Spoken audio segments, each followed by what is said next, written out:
full of whispers, alibis thin. Two sharp-eyed sleuths say, all right, who sinned? Has tipped low, clues fall in line. They read between the lines, right on time.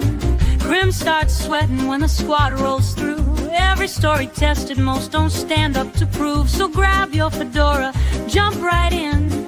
True Crime Squad's on, and the trouble begins. Join the super squad, bonus laughs, deeper clues. Same sharp sleuths, just extra clues. Hey everybody, and welcome to the True Crime Squad. This is Katie Weaver. I'm here with my sister, co-host and partner in crime, Kristi Brower. Hello. Hello. Hey everybody. How's it going? Well, it is going. It has been a busy day. There's so much going on in true crime right now. Trying to stay up on everything is... whew. It's enough to bowl you over, and then we had a big thing here.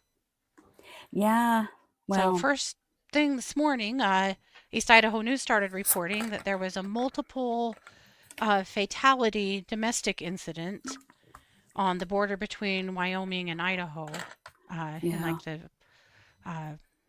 Alpine area. And so we've kind of watched that play out all day. Finally, recently, the news came out that this was a murder-suicide, a husband that murdered his wife.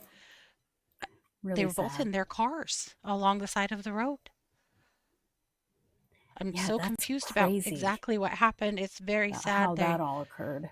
Luckily, the children in that family, it sounds like, are safe, but, you know, have lost their parents, so holy moly. Just horrifying. Yeah, absolutely horrifying. Yeah. People are so unokay right now. Ugh. Yeah. But a couple other quick notes that we're not really talking about tonight, but still bear mentioning. Timothy Busfield went in front of the judge yesterday on a bail hearing, and he was released on his own recognizance. Yeah. That has shocked and surprised a lot of people, because a lot of times when somebody that's famous and wealthy has child sexual assault charges, they keep them in jail because they're such a flight risk, because they have the means Right. to get away. And this judge didn't even make him pay any money. He was just released ROR. Yeah, that's really interesting. I hope that's not going to be a mistake. Yeah. Well, Melissa Gilbert wrote a letter to the court to please take care of my sweet husband.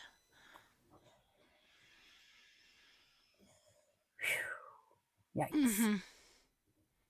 We might have loved you in Little House on the Prairie, but you're done. You're done. Yeah. Yeah. Good Lord. Yeah, she was super dramatic. It's so ridiculous. So, but anyway, that happened. Also, the other case that we have been keeping an eye on that we thought might be close to going to the jury. Brendan Benefield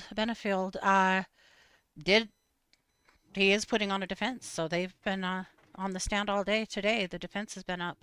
So keeping an eye on that one too. That one's not far from the jury. Mm-hmm. So, lots of things happening. But before we get into much more, we're going to go straight to a summation of the closing arguments in Gonzalez. So tell us about that. Yes. So this is Adrian Gonzalez, the Uvalde case, the officer who's charged with 29 counts of child endangerment. So what I have is just a summary clip of the prosecutor in their closing statements, the defense in their closing statements, and then the prosecutor's rebuttal. So it's going to take us about 20 minutes to get through these, but I think it's important. Jury. See, I have so much in my brain. The jury is still deliberating, so we shall see what they do with this. There is only one other case that an officer has been charged in this situation, and he was acquitted. Interesting. I'm so curious. I would hate to be on that jury. Before we do that, though, I forgot to mention that tonight's the watch party. Oh, So yes, we're it going to is. pull up the graphic. Tell us about the watch party. We are watching Evil Genius, the true story of America's most diabolical bank heist, episode 1 on Netflix. This is, well, it's a banger, friends. It is quite a story. It does not go maybe in the direction you think it might go, or maybe it does, and then it goes back again. You're going to want to watch all the episodes, but we're going to watch the first one together. And that'll be So tonight at that's at 7:15. 7:15. Yep. And if you have not joined the watch party, you can do that by heading over to truecrimesquad.com and joining the Super Squad. Yeah. And join that's the Super just Squad. Yep, a monthly subscription, and it's cheap. And when you do that, you get 20% off of merch for life, as well as 2 extra episodes every month and access to the watch party. And the Secret Archives, which is 5 years worth of Patreons. Yes. So there's a lot. Mm-hmm. And I've already sent out the link. I'll do it again right before. It comes, I think you get it emailed to you, but it's also, if you sign into the member section of truecrimesquad.com, it's there as well. Yeah. Very cool. Wow, Marta has Northern Lights tonight. That's amazing. Ooh, that's I think cool. we're still overcast. We've been overcast for days. Yeah. Wow. Is there a way to gift memberships to the squad? Kristi, I am not sure about that, but I will check into it. Interesting. And let question. You know. Yeah. Yeah. All righty. Well, let's do it. Let's do it. Jess says, and I agree with you, Jess, I just want to say this really quick. Jess says, I haven't watched all of the case, but it seems like they're prosecuting him in place of the shooter and find it odd they only charged him and the chief when they weren't the only ones who didn't act. Agreed. Mm-hmm. This is very strange, and it really feels gross. really icky. So you're gonna feel even more ick, trust me. Here we have first the prosecutors, a summary of their closing argument. He's over there. He's over there. He's wearing black. I say where? I hear shots going off. Hear sounds coming from behind the building. I get on the radio and say, shots fired at Rob's school, and give the location and where he is. Trying to get from the front of my vehicle to the back of my vehicle. There's only a tree and a building. She tells me he's over there. She's pointing, saying he's over there. He's dressed in black. I say where? She says the teacher's parking lot. I want to say I saw a black car at the end, and then I hear the rounds going off. When Melody Flores says he's over there, the teacher's parking lot, I hear the rounds going off. Some evidence of auditory exclusion. He tells the Rangers, as Melody Flores is telling him where he is, he hears the rounds going off. She goes, he's over there by the teacher's parking lot. Then I hear the sounds going off. I heard 7 or 9 shots while I was inside the building. The coach said parking lot in all black. That's when I heard the rounds start going off. I never saw him. I never went to the school until I got coverage over here. Then I made entry. I heard like 3 or 4 gunfire.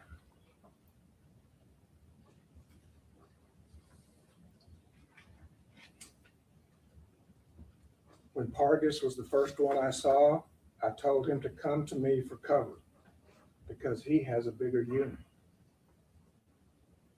But he deterred and went to the other area. I knew there were kids in the class. That's why we didn't fire and hit the kids.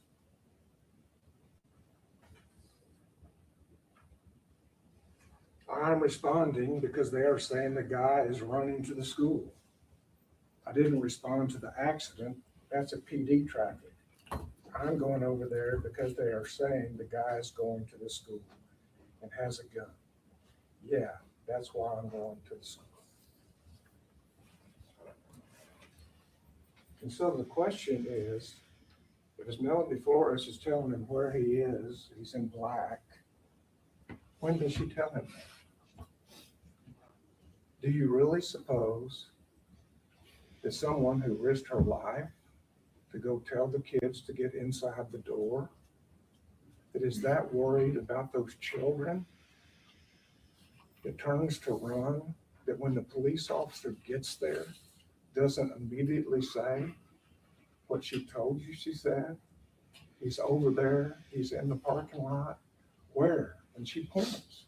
And then says, we've got to get in there. And isn't that consistent with what human beings do?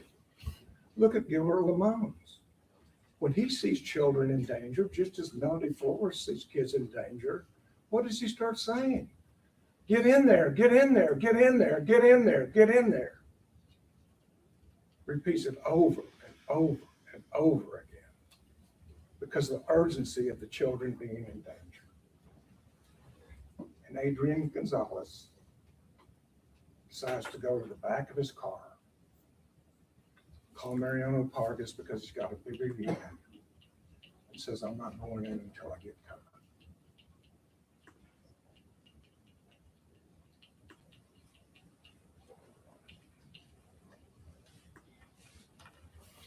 We proved to you the children were in danger. And I know that was a horrible thing to have to experience. But each one of those children deserves to be revived. And you needed to know that those 60 shots in rooms 111 and 112 before Adrian Gonzalez entered, those shots ended those kids' lives.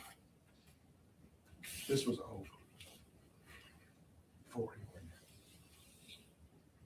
A whole lot of blame for a whole lot of officers. This was over while he stood outside.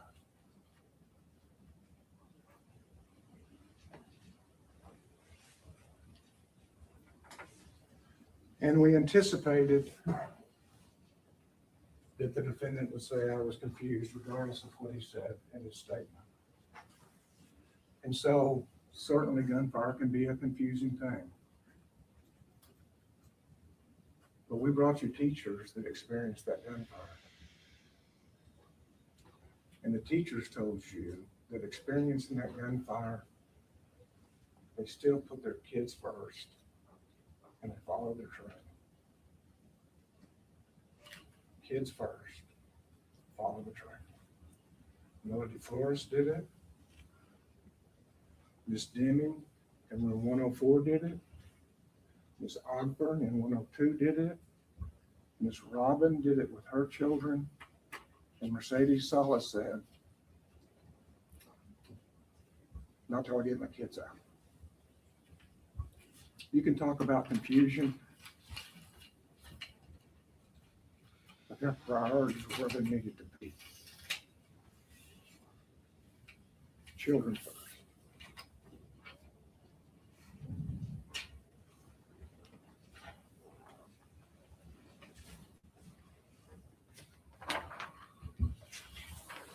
And then we talk about the defendant's evidence, or the defendant's case, let me say. We started very early on that Monday, but he didn't have time because it was too far. It was 45 seconds over there.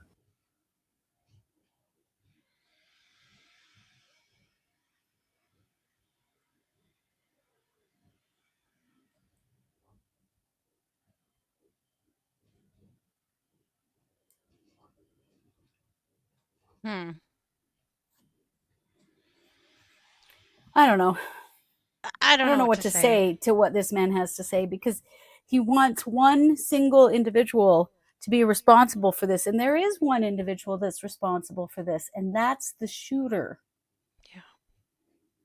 And because the shooter is dead, they've chosen one police officer out of all the officers that were swarming onto that campus, into that school.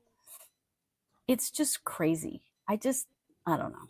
It's very uncomfy very uncomfy, all of this. And like, I hate what happened at Uvalde.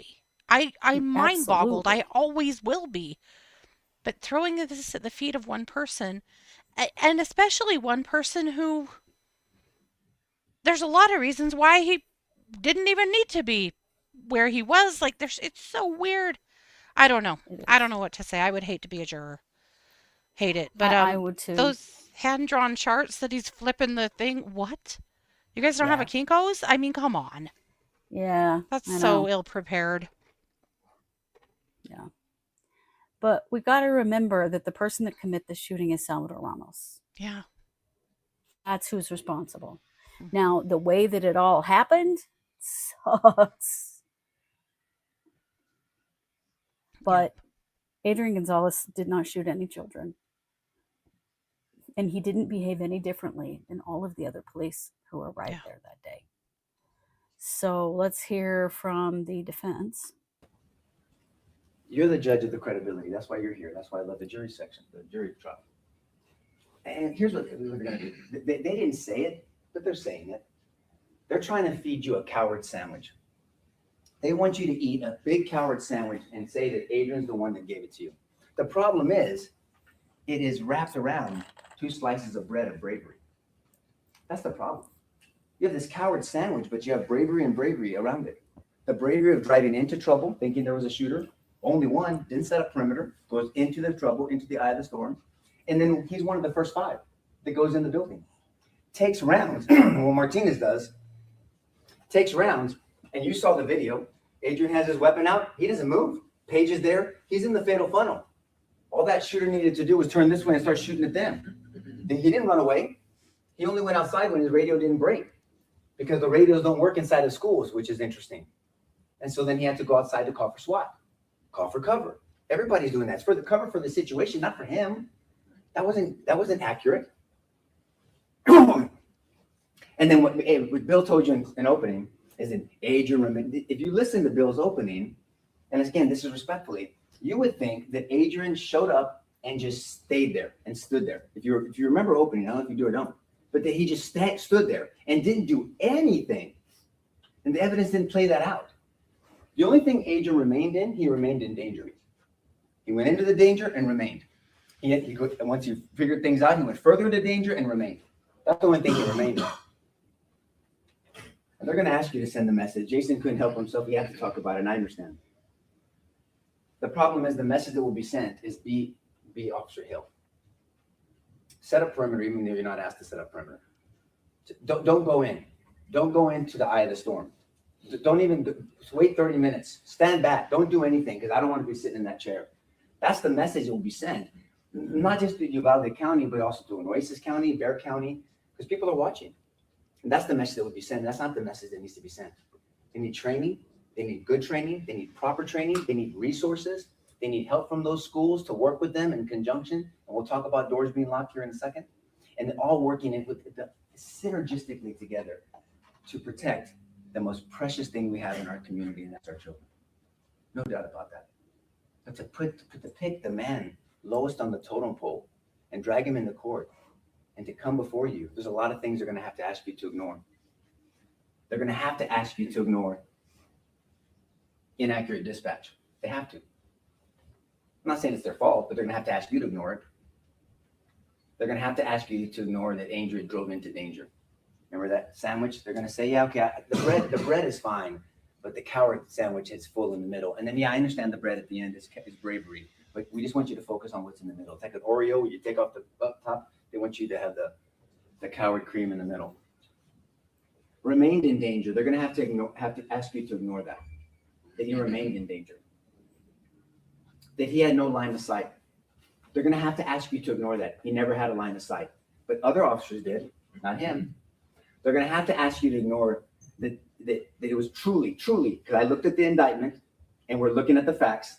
It's truly 1 minute and 48 seconds. They're going to have to ask you to ignore that. She's going to argue something different, and give her your attention, please. They're going to have to ask you to ignore that.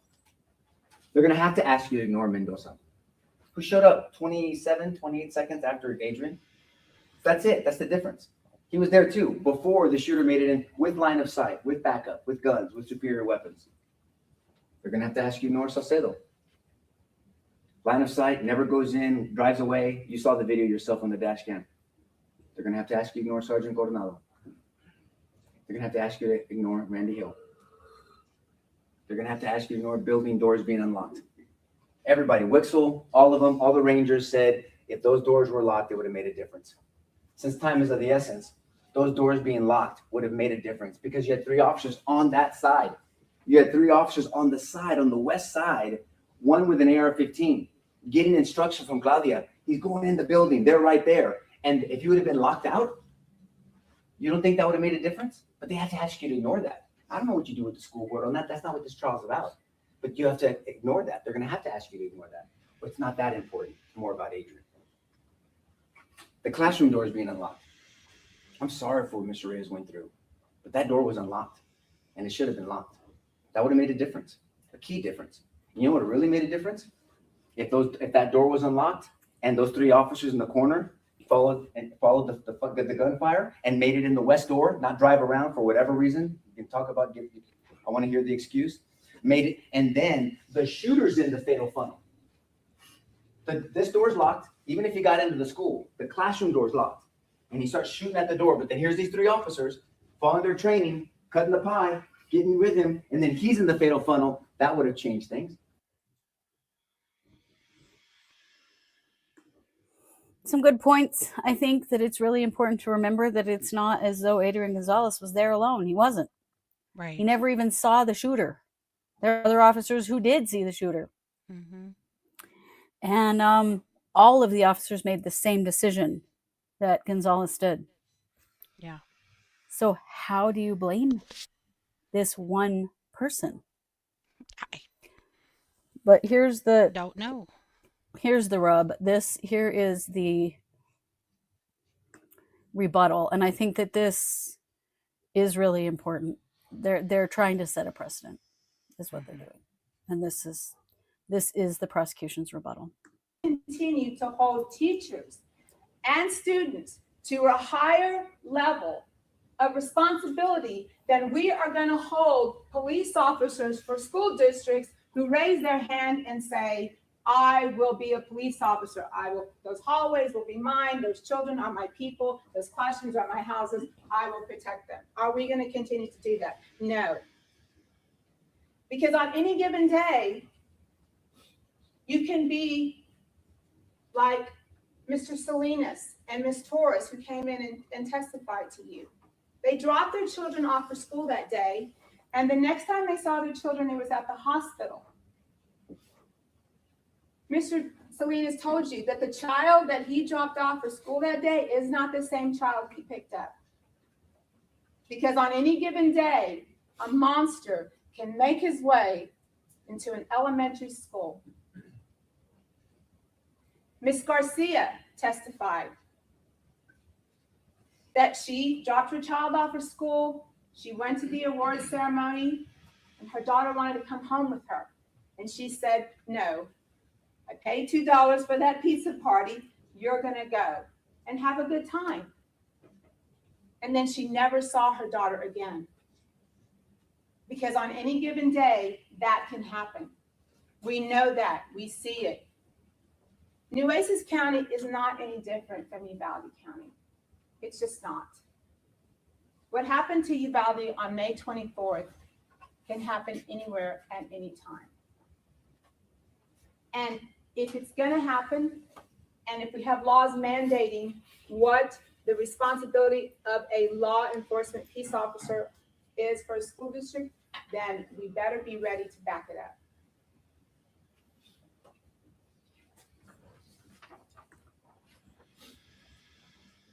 You had the teachers come testify to you about what was going on. And what do we know about what the defendant had versus the children in rooms 111 and 112?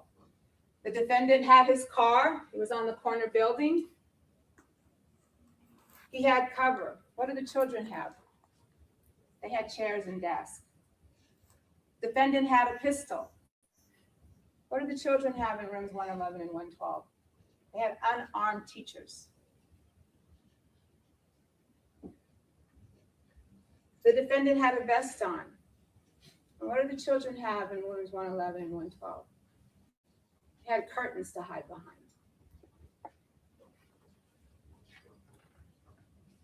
I would also, if you get all the evidence back, that you listen to the defendant's statement. And I think it's always telling is when that ranger asked him, why didn't you engage? Why didn't you go and approach? And the look on the defendant's face is like, not me.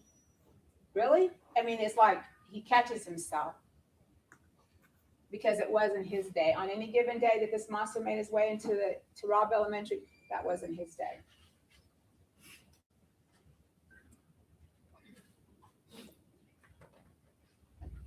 You heard a lot about the time compression, the auditory exclusion, the fatal funnel, the OODA loop, the echoing. You even heard about a fatal field. Because we all know on any given day, there may be a fatal field. And we have to be ready.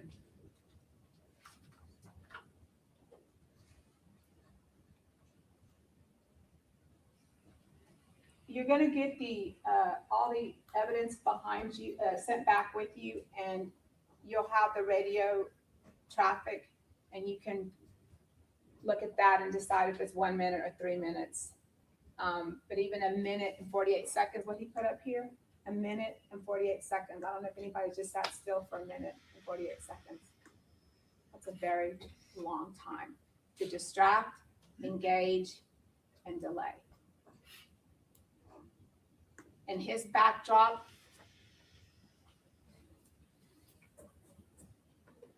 was right here. All you had to do was to even attempt to distract, delay, or engage.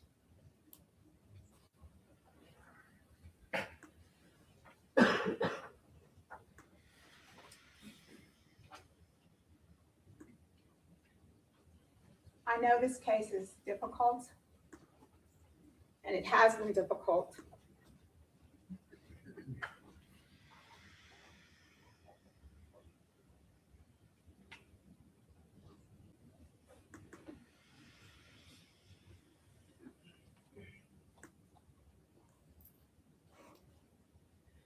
But we cannot continue to let children die in vain. We cannot. New Oasis County is not any different from Uvalde County. We cannot let 19 children die in vain and another 10 to suffer. But Adrian Gonzalez was not the shooter. No. I mean, everything that she says makes me go, yeah, the way the police handled this was shit, but he wasn't the shooter. No, he wasn't. He wasn't the shooter. And how do you distract, engage, and delay if you never even see the shooter? And we're talking about somewhere between 1.5 and 3 minutes. And when he pulls up there in his car, he's talking to a teacher, trying to figure out what's happening before the first shots are even fired. Right. He's not on the right end of the building to get to where the shooter is. And several hundred police officers eventually arrive there, but many within seconds of Gonzalez arrive there. And we're going to blame one guy who did not shoot any children at all for this whole thing. The way that, someone has to pay. But it's not crazy for me to think that maybe Jess is saying the verdict is in. Verdict is in. Okay. I will see what I can find here. I kind of stand on both sides of it. Like, I don't think I could find him guilty on this. They're back pretty quick, though, which might not be good news for him. I don't know. This is a hard one. Such a hard one. I feel like they're charging the wrong person, or only person, that doesn't make sense Well, to I me. mean, if they're going to charge one officer, then why aren't they charging all of those officers that were the very first responders? Yeah. I don't understand You why know, it's this guy. Yeah. I don't either. I don't either. This guy was a school resource officer at the high school. Mm-hmm. He hears there's trouble and heads over to see what he can do. And for this, he's on trial. I don't think But this is right.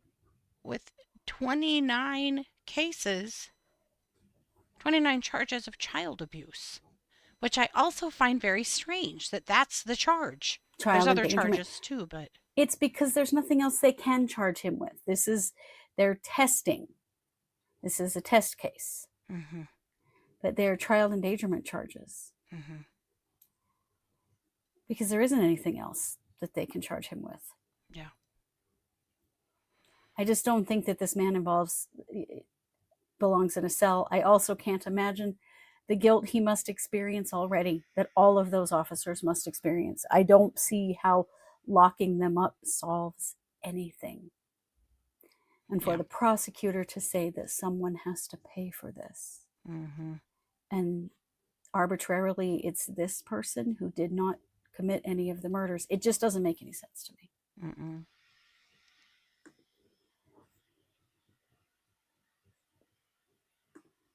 All right, well, we'll keep an eye on that. When the verdict comes out, we'll update it. But let's keep moving because we do have plenty of ground to cover before we get to case updates. So, Definitely. a couple of quick things. If you remember this terrifying gentleman right here, this, of course, is Michael McKee. This is the man who murdered his ex-wife and her husband, the dentist. If you remember this case, we've been talking about it recently. A couple of things that we've learned about this now is, and this is very strange to me because don't forget that this guy is a doctor as well. He was a practicing Right. doctor, right? Mm-hmm. They're now saying that he had given a fake address and non-existent phone number on file to his employer, his former employer. Oh boy. So he was already covering his tracks. He was already shoring things up. Like, how weird is that? That's way weird. I know doctors are not, infallible, but it always amazes me when you hear cases like this with doctors that are doing really terrifying things that, I don't know. I expect better. I really do. Crazy, but I really do. Right. I think it's something important for us to learn. I'm just watching on my phone that people are waiting in the courtroom with the verdict on Gonzalez. So I'm watching that, be able to tell you as soon as we get it. But I think it's important for us to remember that no one is immune from this kind of behavior. Yeah, definitely not. Yeah. And Definitely just because not. they're a doctor or a judge or an attorney or a police officer, Yep. Doesn't change anything. Nope. But false and non-existent addresses and phone numbers with former employers. How long has he been planning this? Right. And why? Why was all of that information? Yeah, why? Right. And why wasn't anything verified? The guy is good enough to do surgery on people, but you don't need to confirm his information. That is really scary. Mm-hmm. Right, he moved around a lot. Good point, Jules said, moved around a lot. Makes me think he wasn't a good surgeon. That's what I'd like to hear, right? I'd like to hear from people who had surgery from him, what their experience with him was. Oh, I'm thinking not good. Not good. Yikes. Hey, caramba. Talk to us about Ashlee Buzzard. So Ashlee Buzzard was in court. Ashlee Buzzard, of course, being the mother of Melody Buzzard, missing 9-year-old that we followed that case for quite a while until the determination was made that she was in fact deceased. Mm-hmm. She was in court today. It was a preliminary hearing. She has pleaded not guilty. And there's not a lot, we don't know a lot more now other than her case is moving its way through the system now. No more waiting on what's going to happen. She is moving through on first degree murder. Jesus. Okay. So, God, I'm so glad that I'm sad that they found Melody and that this happened to right? her, but whew, I'm glad that Ashlee's being held accountable. Holy shit. Yeah, I am too. I am too. Yeah. It's good that this will now move through the system and we'll follow it as it does, but that's happening. A lot happening in the Aaron Spencer case. Yes. That they are supposed to start jury selection on Monday. Now, this is the case of the dad who shot the kidnapper. Remember this case? We've talked about it a fair amount. So Yes. this happened in Arkansas. This was the dad who discovered that an old man named Michael Fosler had been sexually assaulting his daughter for a while, his 14-year-old daughter. They were able to get with the police. Fosler was arrested. He was charged, I want to say, with 49 charges Yeah, it was of real bad. sexual assault and grooming, and well, that's what he was doing, but 49 charges though in association with this. Fosler was immediately given bail. He would have had to pony up out of his pocket about 10 grand to get out of jail. Yeah, on 49 charges, and then went right back to this situation. And of course, we know that the Spencers woke up in the night because the dog was barking, their daughter's dog, and discovered that their daughter was gone. So they figured Fosler probably had something to do with it. So they went ahead and told the police, but Aaron Spencer got in his truck and went looking for Michael Fosler, who had his 14-year-old daughter in his truck. And when he found him, he killed him. He was actively kidnapping his daughter, and he ran them off the road. He did kind of his own pit maneuver, ran them off the road, opened the door, and Fosler also appeared to be armed or have a weapon.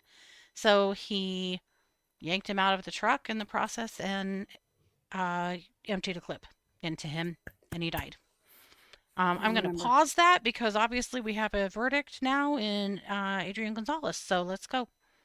Not guilty. They found Adrian Gonzalez not guilty. That is a relief to me. I think that it renews my faith in our justice system, which is always shaky at best. But to know that a jury would see this for what it was, and not hold one man accountable for a shooting that he did not commit. Smart jurors. Smart jurors. Yep. Wow. What a thing to put the parents through. Right. The families of the victims. What a thing to put them through. This bullshit deal. Yeah. I know. It's awful to put the teachers through, to put all of the people that have been hurt by this through this. For what? Yeah. Some kind of vindictive bullshit. Yeah. I mean, the whole response sucks. But one guy did not cause this. No. Except for Salvador Ramos. That's the one guy who caused this. And he paid for it with his life. I don't know what else we can do. No. Now, when we see Chief Arredondo come up, that's a totally different deal. Yeah. Because this is criminal charges based on his lack of leadership. Mm-hmm. It's a different thing. It's not trying to blame him for the deaths. It's holding him accountable for what he should have done as a leader. I see that a little bit different, Yeah. but I still don't know if they will convict on that. And good point, Jess. Will they even bring it to trial now? Or will they drop the charges on the chief now? I don't know, because it's a completely different charge. It's not the the child abuse charges. It's basically dereliction of duty a kind of charge. Right. So I don't know if they will see that as still worth trying to go for or not. Interesting. Wow. Right. Good point. Jamie said, even knowing as jurors that they're going to be heroes and villains depending on the side of the fence. Sure. And right. Yeah. Are the families horrified right now? Are they devastated? Do they think this is right? Like, this was a lot to put them through. Or what? Yeah. It was really a lot to put them through, and for what again? Yep. Right. The chief is different. Yeah. Who gave the orders to not go in? Well, it was Arredondo. We know that. Yeah. And this also involved the mayor and city council.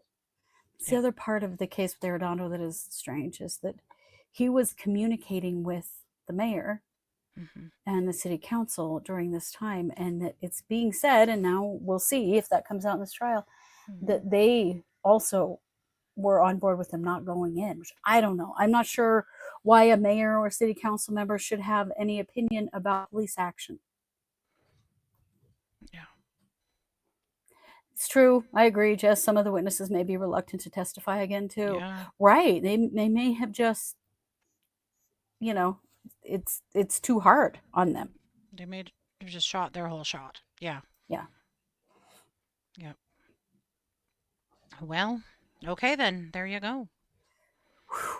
Well, I'm going to try to transition us back to Aaron Spencer. Yes, Aaron Spencer. Sorry. Whew. No, you're good.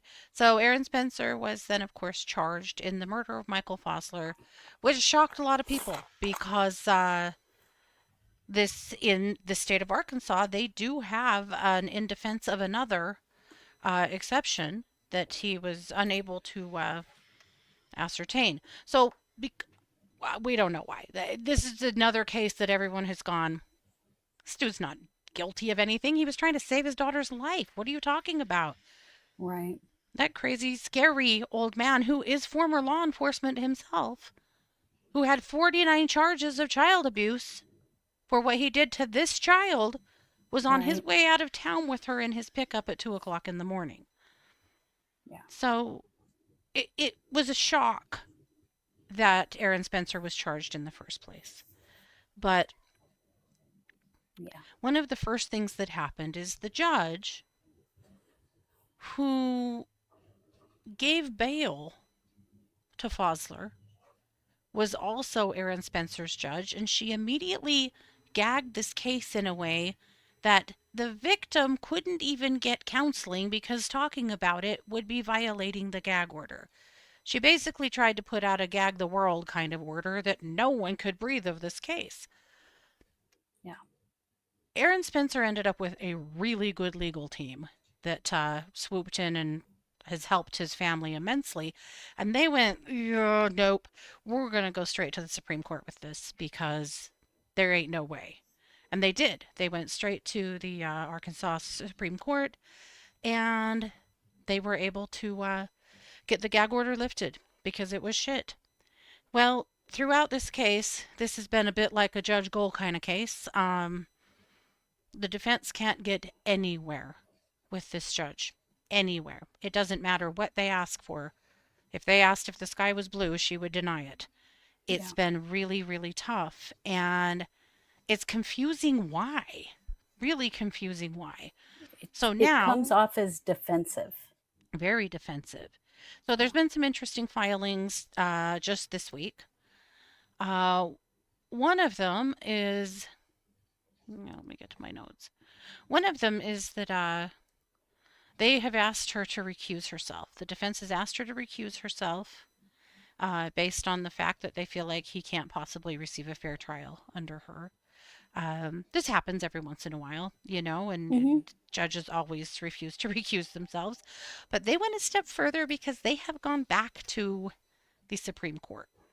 Mhm. And the reason they've gone back to the Supreme Court is twofold. One, they're asking that if she doesn't recuse herself, that they do it for her.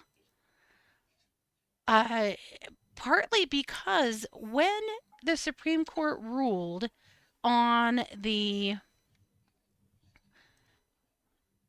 gag order, they also, one judge wrote and two concurred that she should remove herself from this case. Interesting. And that didn't happen. And she didn't do it. How unwise on her part at this point to be behaving like this. Really. Yep. So there is that. There's also the fact that she has really, really tightened down the courtroom to a small amount of people that are going to be allowed to attend. And Aaron Spencer's team is saying that that's violating his right to a public trial. She also is really allowing, fighting hard to keep the press out. Yeah, trying really hard to keep the press out, trying to keep the amount of seats that are available to the public to a small number, and also not allowing any kind of recording in the courtroom. So it can't be streamed, but also we're not going to let very many people attend. And they're saying that that is a violation of his rights, and it may be. So those are the things they're asking the Supreme Court. So they're asking them to remove the cap. She's capping jury selection attendance at 20 people, limiting trial attendance to 55 total, including attorneys, staff, family, observers, and media, and banning all recording devices in the courtroom. So those are the things. This was filed, I think, yesterday. The Supreme Court responded today and said, we need to hear from the state by tomorrow. So they're taking very, very quick action.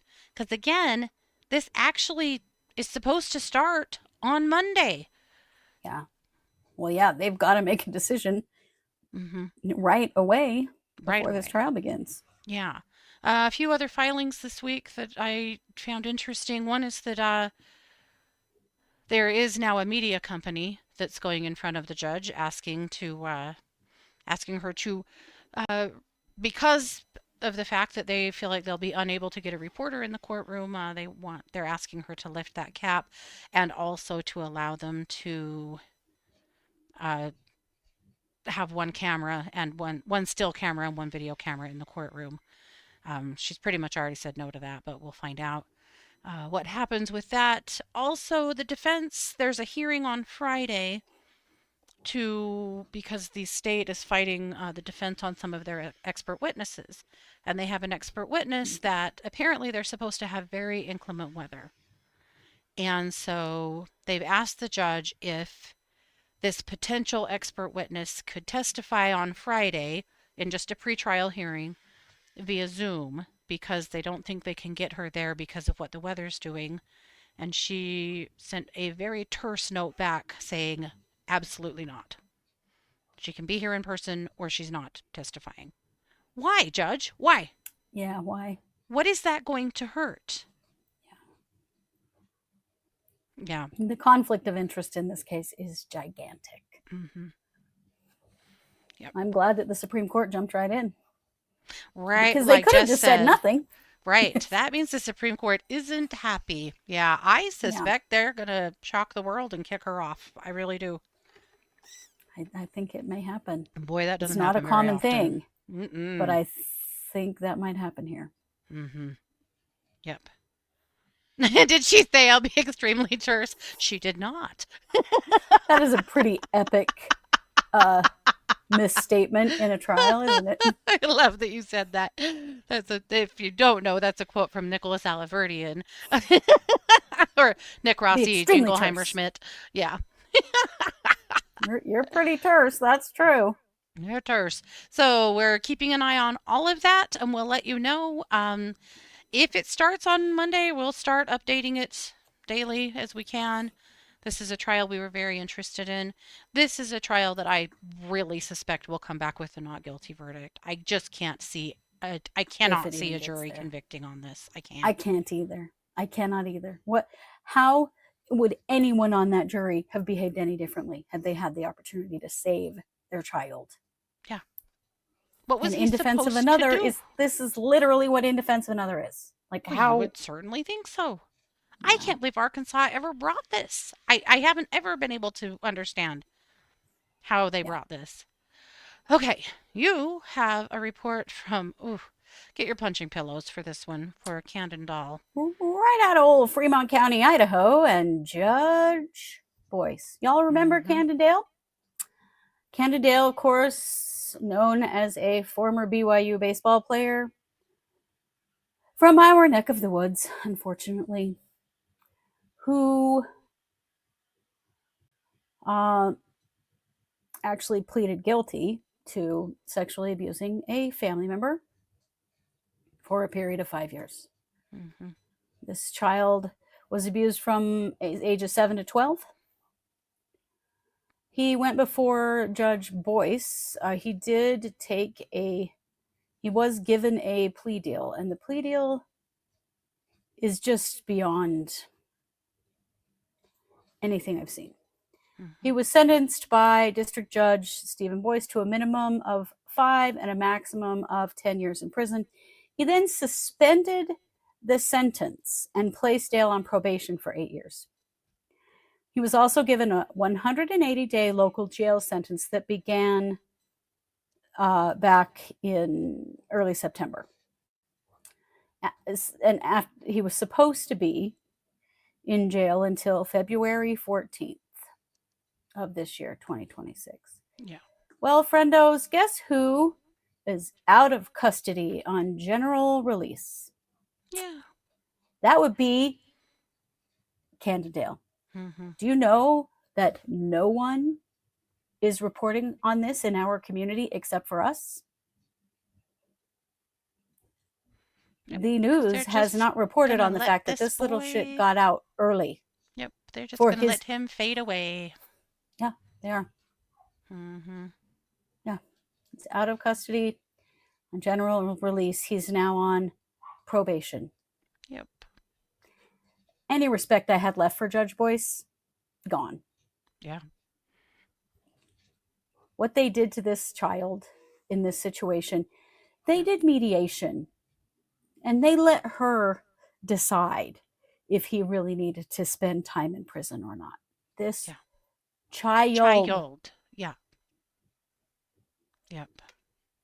No, actually, the prosecutor's office asked for more than this. Asked for 5 to 10 years. This was the judge. This was Judge Boyce. Yep. And I'm just going to say this. Judge Boyce lives in this community, and it is a very small population community. Does he know this boy? Right. Why? Why has he been so easy on Candon Dahle? Yep. But hey, everybody take a close look at this kid, because he is also not required to register as a sex offender, because what he pled down to is not a sex offense.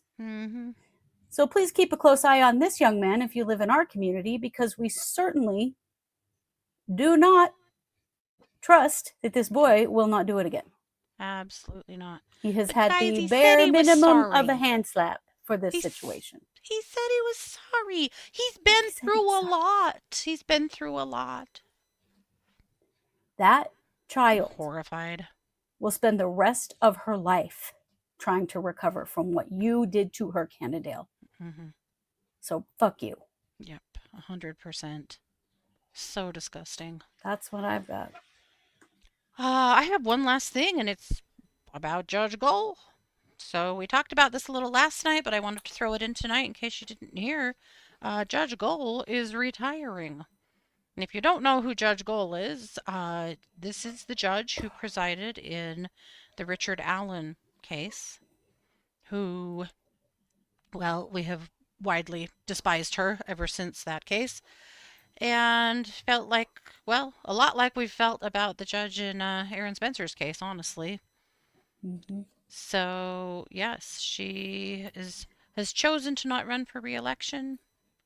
She says she knows she could not or would not want to complete another 6-year term, so she is retiring. Does that mean that she will not be in charge of anything else that has to do with Richard Allen? Not necessarily, because she is staying on as a senior judge, which essentially means that will still be out and about a little to support other judges or cases that, Or fill in the cases fill in in. case of an emergency or It something. could be that she remains on Richard Allen. We don't know for sure what's going to happen. I hope it means that she just never sees the inside of a courtroom again. But I don't know that Richard Allen could possibly get that lucky. Yep. I think we did it. I think we did do it.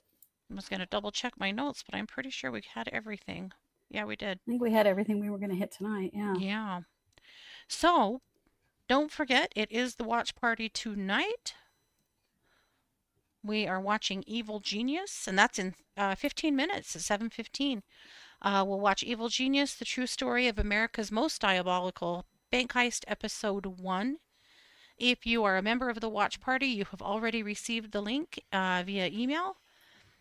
Or a member of the Super Squad. If you're not and you'd like to be, just go over to truecrimesquad.com and subscribe. We'll send the link out again one more time right before we hit go, so that if you wanted to attend tonight, you can. Again, with the watch party, you watch it on your own device. We can't stream Netflix. That would get us in trouble. We all watch it on our own device. What you're going to see on your screen is this. And we'll be in the chat room. We'll all press go at the same time. We watch the same thing together and chat about it in the chat room, and it's a lot of fun. So if you want to come hang out with us, that is how to do it. Yep. Absolutely. Yep. Alrighty, guys. Well, thanks for being here. We'll be back tomorrow at 3 p.m. for one more. And oh my God, I've got another doozy for you. I don't know if I've been under a rock or True Crime has, but man, I've uncovered a lot of stuff this week. So, we got a lot more to go. But we'll see you soon. Thanks for being here. Please like, share, follow, comment. That helps us a lot. This has been yet another production of the True Crime Squad. Bye, everybody. Join the Super Squad, bonus laughs, deeper clues, same sharp sleuths, just extra clues.